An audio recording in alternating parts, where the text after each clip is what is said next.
Ketemu lagi kita di channel yang perlu dibagikan informasi gratis tidak bayar. Assalamualaikum warahmatullahi wabarakatuh.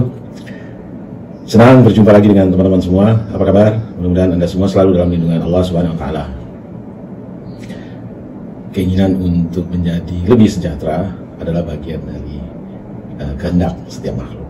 Dia merupakan naluri alamiah yang tertanam di dalam diri kita, dan salah satu pemicunya adalah kehendak untuk bertahan hidup. Di awal-awal peradaban, mungkin keinginan untuk lebih sejahtera ini diekspresikan dalam bentuk penumpukan bahan makanan, katakanlah dalam mengantisipasi keadaan cuaca atau musim dari makanan tersebut.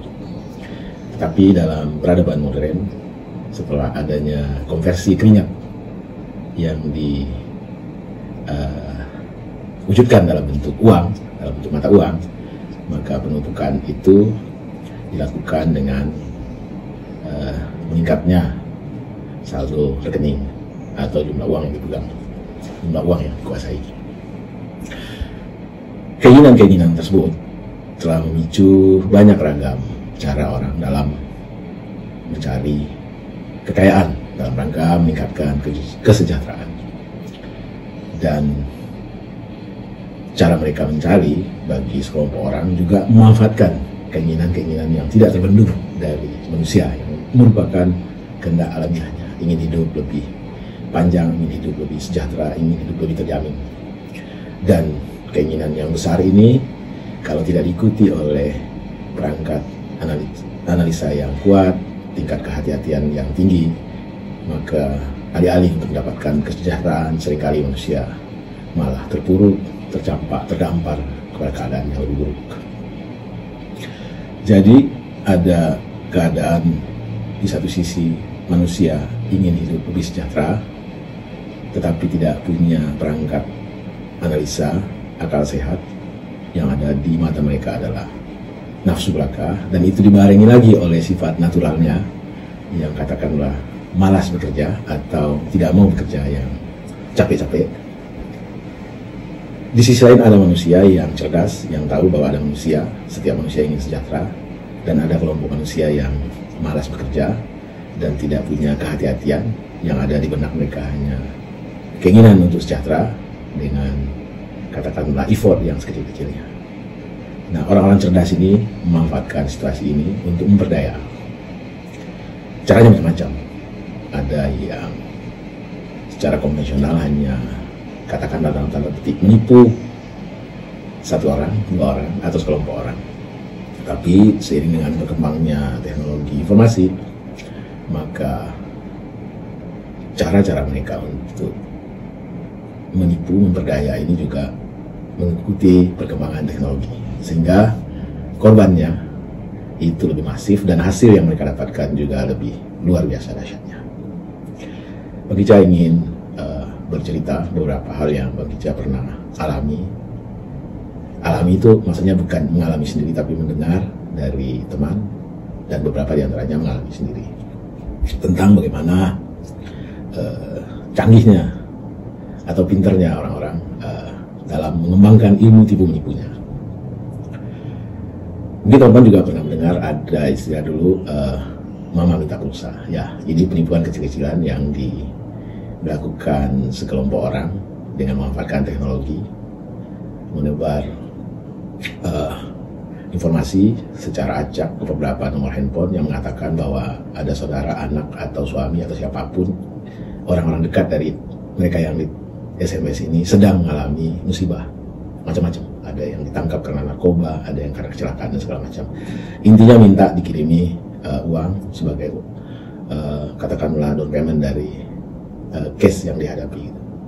Dan ini benar-benar membuat orang tertentu yang katakanlah kurang cerdas dalam menganalisis itu mengabulkan permintaan dari orang tersebut. Ini yang mereka jual adalah rasa takut. Ada juga orang-orang yang secara fisik ketemu dengan kenalan barunya, menawarkan investasi, ini itu segala macam, memberikan gambaran akan keuntungan yang besar, lalu memberikan uang. Ternyata setelah uang diberikan, mereka kabur, atau benar ada investasinya tetapi mereka bilang fail, gagal. Satu hari Bang Kicca diajak oleh anak untuk mengikuti seminar gratis di hotel berbintang, dan si anak mengatakan pembicaranya adalah seorang motivator terkenal. Ya, terkenal banget. Dan Bang Kicca menemani anak. Lalu di hotel tersebut luar biasa cara mereka men-treat para peserta seminar dengan ruangan yang oke, penyambutan yang oke, makanan yang oke. Lalu sang motivator berbicara, dan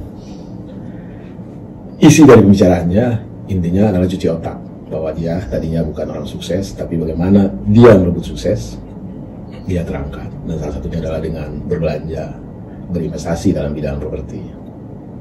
Lalu dia mengajak bahwa ini ada temannya dan dia bagian dari tim properti tersebut sedang membangun sebuah resort di Bali sana, dan dia mau menawarkan opportunity ini, kesempatan emas ini kepada orang-orang terpilih. Dan mau kita lihat para peserta yang diundang di seminar ini adalah orang-orang muda, bekerja aktif, rising star, income menengah ke atas gitu, orang-orang spesial. Lalu pada intinya pada saat sesi istirahat di luar gedung atau di luar ruangan sudah ada counter-counter yang menerima orang untuk mendaftarkan ikut berinvestasi. Ini kejadian 2 tahun yang lalu. Dan Bang Kicca tidak tahu pada saat pulang, anak Bang Kicca mengatakan bahwa dia menyesal cuma ikut satu unit saja, itu harganya sekitar 12 juta. Kenapa dia nggak ikut 2, 3, 4? Lalu aku kaget, aku bilang harusnya nggak ikut karena ini menurut analisis papa bagian dari penipuan. Anak ngotot, oh tidak mungkin, dia kan motivator terkenal, prominent people, dan segala macam. Ya, mari kita tunggu. 2 hari kemudian, dikirimlah satu kontrak, dan sebelum kontrak dikirimkan, ditelepon, dan dia menyatakan, saya ikut satu, bla bla bla, intinya ngombalin lah, supaya ikut lebih banyak lagi. Lalu kontrak, Bang Kicca udah pesan sama anak, tolong kasih kontraknya ke papa. Bang Kicca pelajari, ya benar, ternyata secara hukum, kalau terjadi apa-apa, dia tidak bisa kita tuntut.